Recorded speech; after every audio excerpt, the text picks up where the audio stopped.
the only antidote, which is a sufficient antidote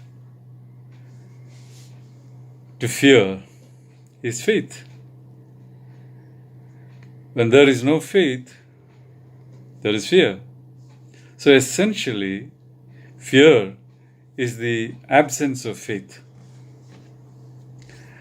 Faith, as you know, is the complete trust or confidence in someone or something. As we all know, after Renaissance,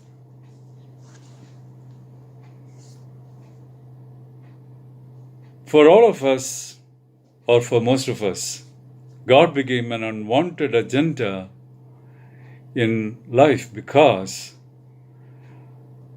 through the advancement in the field of science and technology, we felt that we could resolve all human issues. So there is no need for God. But today, with all advancement in the field of science and technology, with so much of advancement in the field of medicine, we are afraid, we stand terrified before this pandemic. As I said, we are hopeless, we are helpless. Even our wealth, positions, and possessions can't help us. Bible says, faith is confidence in what we hope for, and it is the assurance that the Lord is working even though we cannot see it. God works in every situation of human life. And it is the trust that God is in control of every areas of my life. Every aspect of my life is so comforting, and it drives away my fears. In Romans chapter 8, verse 28, Paul says God works out everything for good, in spite or despite of the situation. It's the absolute faith, the fearlessness that God is in control of your life situations. Hebrews chapter 11, verses 1 to 3 gives a beautiful definition, and probably the best definition of faith.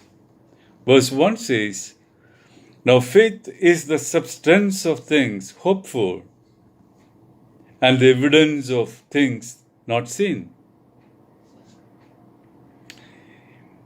Ephesians chapter 2, verses 8 to 9 talks about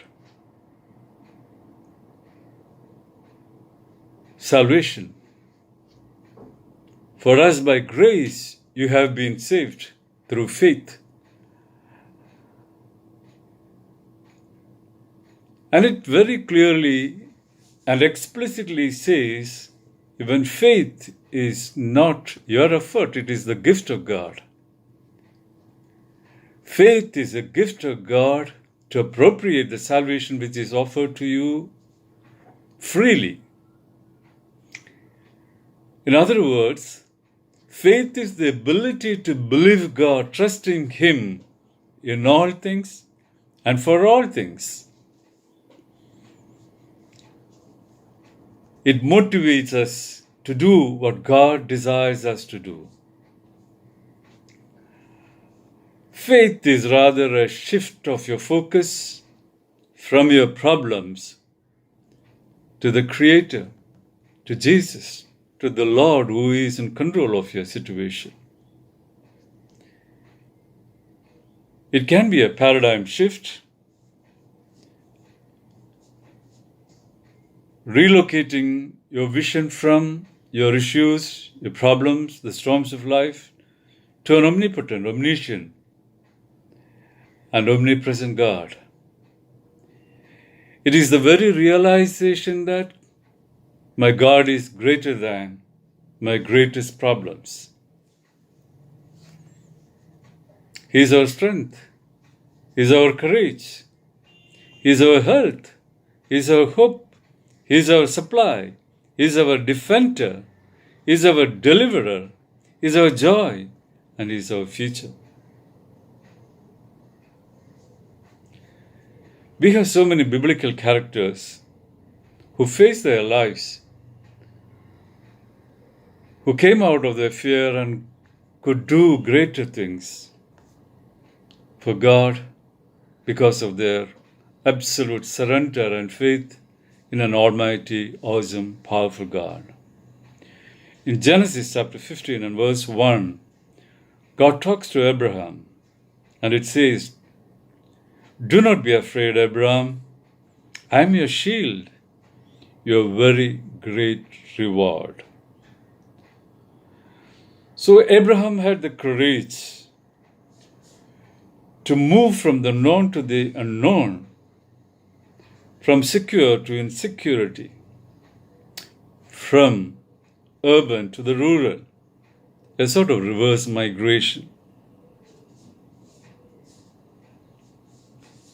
Moses could encounter the greatest man on the planet of that time, the Pharaoh. He was not afraid. When God asked him to deliver the people of God from the bondage of Egypt, he could face this greatest man.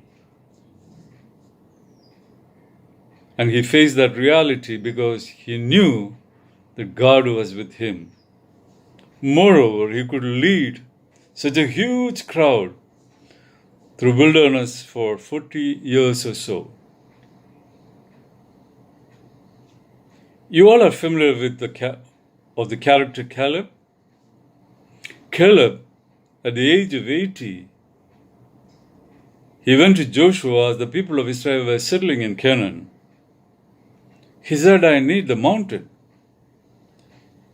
He was not proposing for an easy settlement. On the other hand, at the age of 80, he said, "Give me that mountain." He was not afraid of his age. He was not afraid of the greatest task ahead of him, because he believed in a God who can help him to face the realities and issues of life.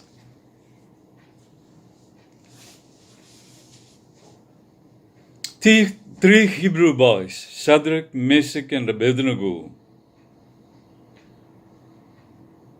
when they encountered death, they said, "We are not afraid. We are not afraid of the fire or death." They faced it. And they knew that the God in whom they trust is mighty enough to deliver them from the fierce fire. And they faced that reality, and they could come out of that fire. Daniel was not afraid of the lions or death. He stood for the cause. He stood for the commitment. He faced that reality. David was not afraid of Goliath. He said with God he can face any monsters. And his faith was contagious.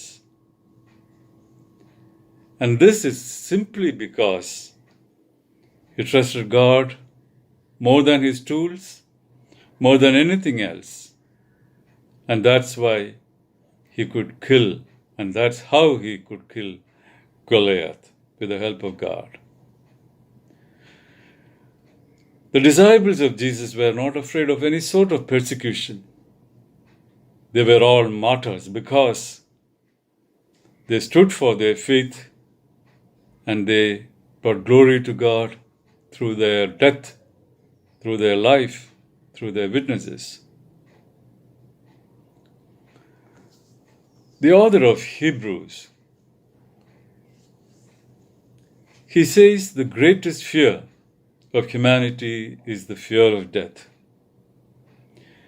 And devil uses that fear as a sting of death. But Paul to Corinthians, when he writes a letter to the Corinthians, he challenges death. "O death, where is thy victory? O death, where is thy sting?" The sting of death is no more. Once the fear of death is gone, the sting of death is no more. You can walk towards death because of the hope or what you expect beyond death.